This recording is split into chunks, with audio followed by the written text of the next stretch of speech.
Next we have Professor Terrence Moore. And you'll be speaking for 10 minutes? Yes, sir. Set the clock check for 10 minutes. Thank you, Senator Cruz and members of the legislature for having me in here.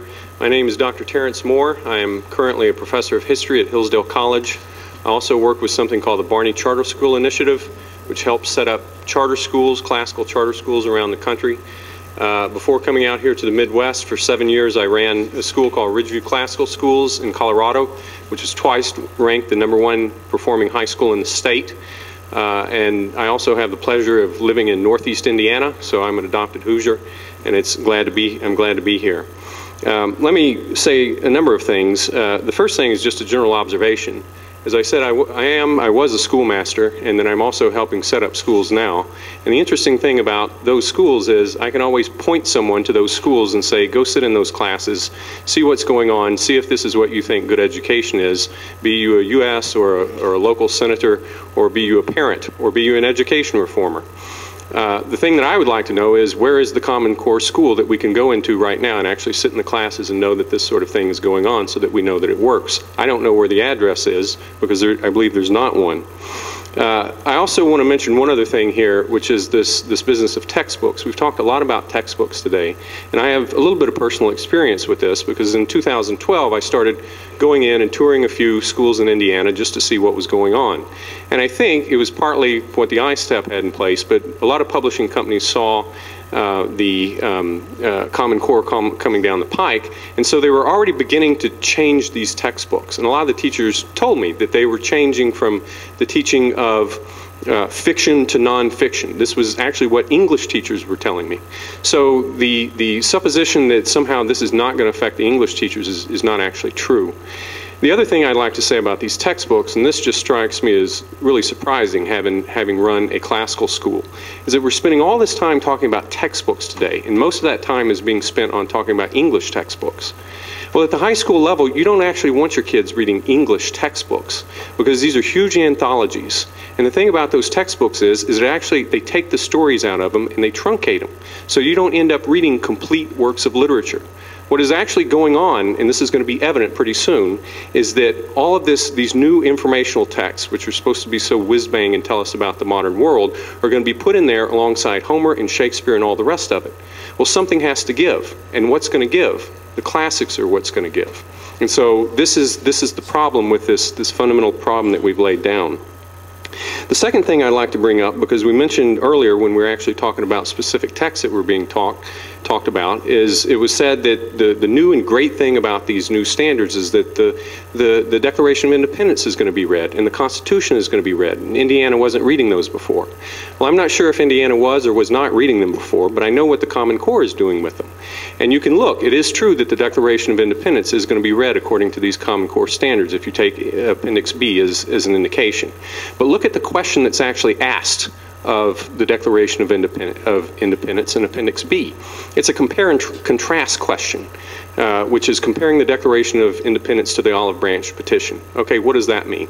Well, I think Johnson once said that patriotism is the last refuge of a scoundrel. I would say that compare and contrast is the last refuge of a standards maker. When you don't have something meaningful to say about the Declaration of Independence, you just willy-nilly compare it to another text, and you actually derive no real learning about what the Declaration is. How about the Constitution? How is that studied? Well, the Constitution itself is not recommended in Appendix B or in any other part of the Common Core standards. Through the 6th or the 8th grade, Amendment 1 is recommended for the 6th through 8th graders. Only Amendment 1, not Amendment 2, not Amendment 10, not Amendment 5. Why is that? In a solid curriculum, you would have students actually reading the Constitution by middle school. Even in the 11th through 12th grade reading band, in the high school, the full Constitution is not recommended, only the Bill of Rights. That's problematic because I would think that by high school you would at least have students reading the Bill of Rights. There is, however, in a section where not the Constitution is read, but rather a textbook on the Constitution is recommended, and that's a work that's published in 2005. What does this textbook do? Does it help us understand the Constitution? Does it tell us about federalism, checks and balances, the separation of powers, the rule of law, we the people? Not at all. It's a highly selected reading passage that has incendiary language on it that includes words such as vicious, master class, camouflaged, and ugly. So in other words, students' first encounter with the Constitution is going to be as this negative document that somehow was against many Americans who were in the United States, and they know nothing about the architecture of the actual Constitution, how it was set up. Why not actually read the Federalist Papers, for example? There is a literary text, if there ever was one, that's informational, and yet we don't have the Common Core directing us to Federalist 10 or Federalist 51. We have them directing us to a poorly explained, highly segmented example that's taken from a modern scholar with questionable language. Another thing that I would like to say is take a look at the actual questions of what is being asked of these different texts, such as Tom Sawyer. Now, Tom Sawyer is a book that I love, and it is true, we had this before, this was brought up, that Tom Sawyer is recommended, and that's a great thing. And yet when you look at the question that's asked of Tom Sawyer, and imagine yourself as a 12-year-old being asked this question. Students summarize the development of the morality of Tom Sawyer in Mark Twain's novel of the same name, and analyze its connection to themes of accountability and authenticity by noting how it is conveyed through character, setting, and plot. What scene is that question even talking about? Do we know? Well, as it turns out, in Appendix B, we actually have the famous fence painting scene taken from Chapter 2 in Tom Sawyer. But this question that's been asked is an overall question of the novel. We don't know how specifically that scene's actually going to be looked at. Not only that, but this is pretty poor literary analysis. Authenticity in Tom Sawyer? If there ever was an authentic character in American literature, it's Tom Sawyer, even when he's lying through his teeth. So why would authenticity even come up as a question unless you didn't know, you didn't understand, and you didn't love Tom Sawyer? The questions about Tom Sawyer should be questions about boyhood, questions about the fence painting scene and cleverness, and whether he has aspects of the heroic to him. Not only are those the right questions to ask with those texts, but those are the questions that students want to talk about in class. Because literature is a study of human nature. And if we dissect it in this meaningless way, kids not only do not become college and career ready, they don't even have a love of learning, and they don't even have an understanding of their fellow men. I would be happy to spend some time in showing you how I think Tom Sawyer ought to be taught, but of course this is a legislative assembly. I can't turn this into a classroom, and it reminds me of Dr. Strangelove's famous line, you know, there's no fighting in the war room. But at any rate, I want to go on and talk about what I think, from my perspective, is extremely damaging, is that the Common Core comes at the worst possible moment at a time of education reform. Indiana has a good record on education reform, and it's allowing, I wouldn't say dangerous experiments, but new experiments, good experiments in education reform, such as school choice, which will lead to not only parents having better choice, but it will lead to schools that will then show what are truly highly performing schools. Well, why then would we impose the Common Core on these new schools? Because they're going to have to be tested on these things.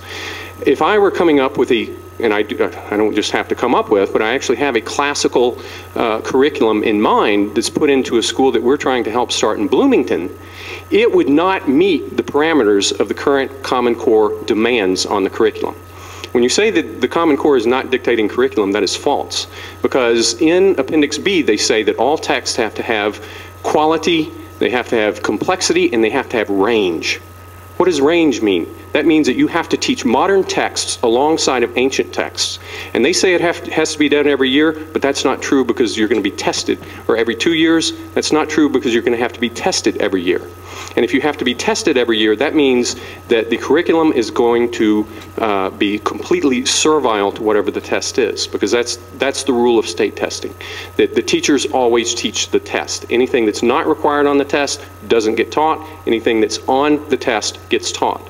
So if you have a really great curriculum, and this is proven, and I can point to the schools where this works, where you teach nothing but classical literature in the 9th grade, I mean the ancients, Greece and Rome, and then you teach British literature in the 10th grade, going up through Dickens, you have just violated a fundamental principle that's laid down by the core curriculum.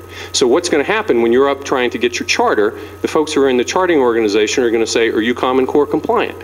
To which you can either lie and say, we are, or you have to rewrite your charter and then put in all of these different Mickey Mouse informational texts into an English class that really, frankly, don't belong there. The final thing that I would say is just simply that the thing that maybe bothers me more than anything else is found on page number 1 of the introduction. And that says that the Common Core is a living work. That means that the thing that you vote on today could be something different tomorrow, and 5 years from now, it is completely unrecognizable. Thanks. Any questions? Okay, thank you.